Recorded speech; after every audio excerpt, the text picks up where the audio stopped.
Почитувани, со нас на телефонска линија е Џоко Динески, селектор во нордиско скиење. Дали се слушаме, господине Динески?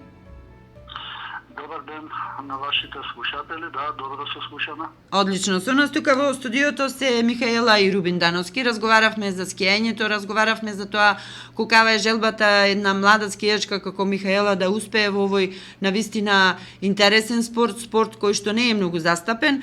Кажете ни, вие сте селектор на Федерацијата биатлон која што неодамна е формирана. Што значи тоа? Неодамна, како што кажавте, е формирана нова биатлон федерација, каде функција имам јас нова како спортски директор на таа федерација и за биатлон, а додека со Михаела во изминатиот период и 20 години наназад како селектор на Нордиска и биатлон федерација. Ги обавувавме програмите, тренинзи, учествуваме на превари и да се во пресрет на Олимписките игри оваа година исто така спроведовме на доста обемна програма. Што значи таа програма? Како Михаела е тука дел од таа програма? Кои се шансите за Михаела или другите млади скијачи и скијачки да се најдат на зимските олимписки игри? Тешко ли е да се раководи со овој спорт во Македонија? Како што кажав, ние сме во олимписка година, значи се уште траат квалификациите за Олимписките игри во Пекинг 2022 година, односно до 17 јануар 2022 година траат квалификациите. Ние го спроведовме за оваа сезона летниот дел на ролетски тренинги и на превари и сега веќе за 2 дена патуваме во Поклјука, Словенија на подготовки на снег и ќе започнеме да се спремаме за зимскиот дел од надпреварите квалификацијски, на кој очекувам Михаела Дановска да ги даде своите најдобри резултати и секако очекувам дека ќе биде наш представник на зимските олимписки игри во Пекинг 2022 година. Значи, според вас, господин Динески, Михаела има големи шанси да биде учесник, но треба да даде се од себе во смисла на тоа да биде подготвена. Тоа и го кажав, значи работиме напорно на тоа, да работевме доста летото, да продолживме и есента со подготовки и сега ни останува уште зимскиот дел да го завршиме, односно оние неколку квалификацијски надпревари на крај на годината во декември и почеток на јануар. И јас сум оптимист дека Михаела ќе ги постигне оние резултати кои ни се потребни и да биде нашиот представник на Олимписките игри во нордиско скијање. Но несомнено е дека државата треба да помага на вакви млади таленти кои што навистина се вложуваат максимално за да успеат не само да се представуваат себе си туку и клубот, туку и да ја представуваат и државата. Како може тука државата Македонија да им помага на млади луѓе да можат да успеат на тој сон кој што го чекорат секој ден? Добро, ние имавме еден континуитет од 20 години, како што кажав, од како бев јас селектор таму во скијачката федерација. И имавме добра соработка и со државата, и со Олимпискиот комитет, Агенцијата за млади и спорт.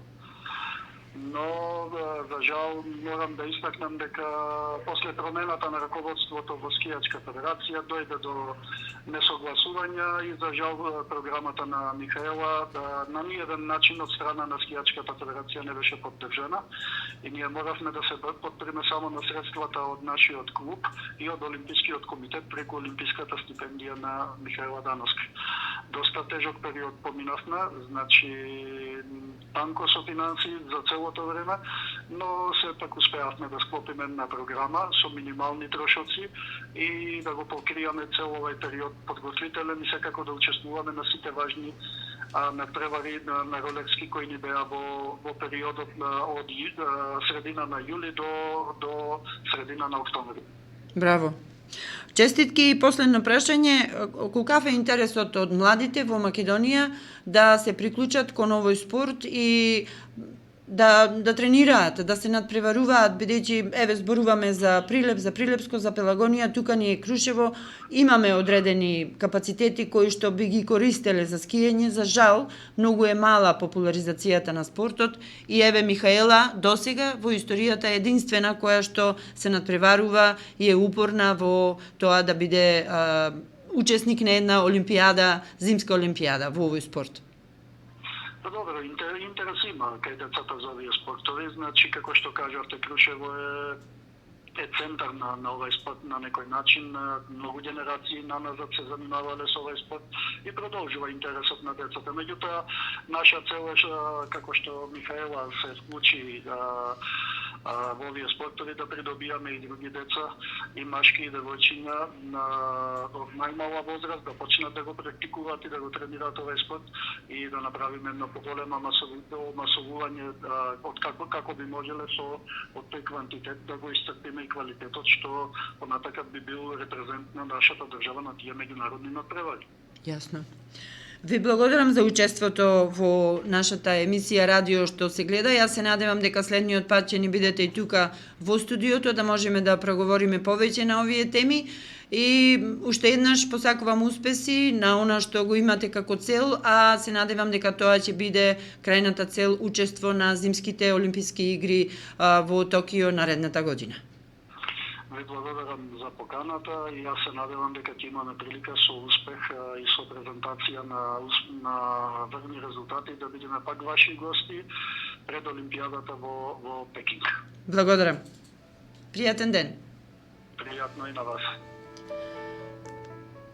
Почитувани, тоа беше разговорот со Ѓоко Динески, спортски директор на ново оформената федерација биатлон, која што еве на некој начин се обидува да може учесници кои што ќе бидат на зимските олимписки игри наредната година да ги представува со најдобро можно светло, а тоа подразбира секако и популаризација на овој спорт, скијањето, кое што за жал малку стагнира кај нас.